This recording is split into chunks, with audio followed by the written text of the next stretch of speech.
ng Southern Police District ang nasa 1.8 milyong halaga ng iligal na droga at inaresto ang 74 na sospek sa 59 na operasyon mula Nobyembre 17 hanggang Nobyembre 23 taong kasalukuyan.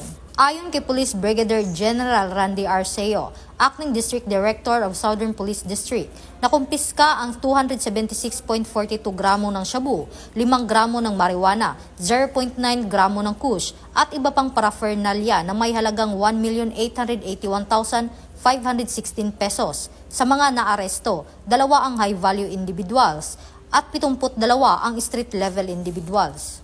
Pinuri ni Police Brigadier General Arceo ang determinasyon at profesionalismo ng mga operatiba at binigyang diin ang patuloy na suporta ng Southern Police District sa kampanya ng PNP laban sa iligal na droga. Ito ang bagong PNP para sa bagong Pilipinas, serbisyo mabilis, tapat at nararamdaman.